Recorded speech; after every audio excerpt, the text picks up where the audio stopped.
Welcome. In honor of the upcoming 40th anniversary of the Vietnam War, let's focus on a similar war occurring in Afghanistan. At first, we acted after the 9/11 terrorist attack and their statement that they have weapons of mass destruction. But now we are certain they did not possess these weapons, yet we are still fighting. The question isn't why we invaded Afghanistan in the first place, but why we are still in Afghanistan 1 decade later. There are some striking similarities with Vietnam and Afghanistan. Both use the strategy of guerrilla warfare. In Vietnam, we could not find our enemy. By day, they are indigenous farmers, and night, guerrilla soldiers. Almost 80% of both of the countries are rural, and this is where we face many problems. In the same way, we cannot find Al-Qaeda members.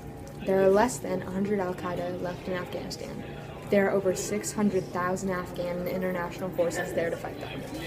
As well as we use the same tactics, but we were given different names, such as search and destroy missions in Vietnam and sweep and clear missions in Afghanistan. America needs to realize we will not win the war in Afghanistan. Connecticut State Legislator John Kiesel, a Republican, pro-Afghanistan, must change your view. Let's look at a clip of News 13 conducting an interview on a current soldier in Afghanistan.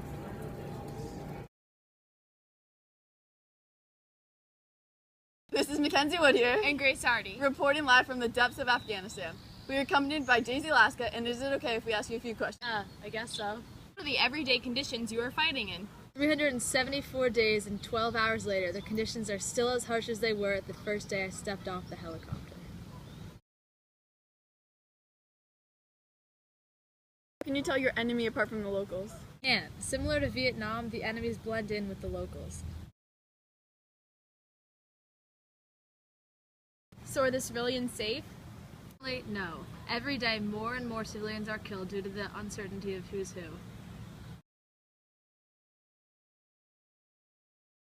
Thoughts on the Pentagon wanting to keep soldiers in Afghanistan until 2024? Completely disagree with the idea. We know there are no weapons of mass destruction, we don't know who we're fighting for, and innocent people are losing their lives every single day. Obama said he'd start withdrawing troops in 2014, and we've seen no progress since then. It's time to come home. Just like the Vietnam War, the Afghanistan War has proven to be unnecessary, costly, and damaging on every level. Similar to the Vietnam War, keeping the troops over there is just wasting Americans' money. The enemies are often mistaken as innocent villagers, which is just like what happened in the Vietnam War. Another big issue is the money being spent. Every hour, taxpayers in the United States are paying $10.7 million for the cost of war in Afghanistan since 2001. This money could be spent in so many other ways, but every extra day we spend in Afghanistan is more money out of our pockets. That's all from News 13.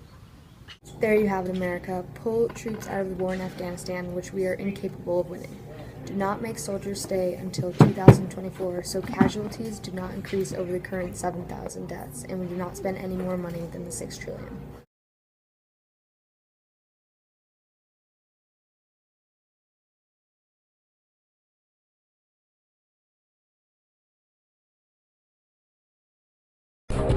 We're going to show you some tape we just got. It happened just seconds ago, literally. Defense Secretary Leon Panetta going to be hosting Afghan President Hamid Karzai at the Pentagon. In person. Thank you. Good to be on. You met just a few weeks ago with Hamid Karzai. You did an interview with him. Give us your perspective on his visit here. It should be interesting. I think that what they're trying to do right now is to get the serious ball rolling as to what America's future in Afghanistan is going to be. President Karzai had some very strong words during our interview, particularly to the United States. He's not happy with the United States, as we already know. I think he's being realistic in the fact that America may not have much of a presence after 2014, and he's trying to get his ducks in a row for Afghanistan's future. Although President Karzai, if we really think about it, there's going to be another election in 2014, and he's no longer going to be the president of Afghanistan. So right now what he's focusing on is his own legacy and helping Afghanistan. Legislator John Kiesel, support the withdrawal from Afghanistan because it is wasting trillions of tax dollars, we can't identify Al-Qaeda members, and it has dragged on for a decade even after the death of Osama bin Laden. We should withdraw troops from Afghanistan and not keep them until 2024.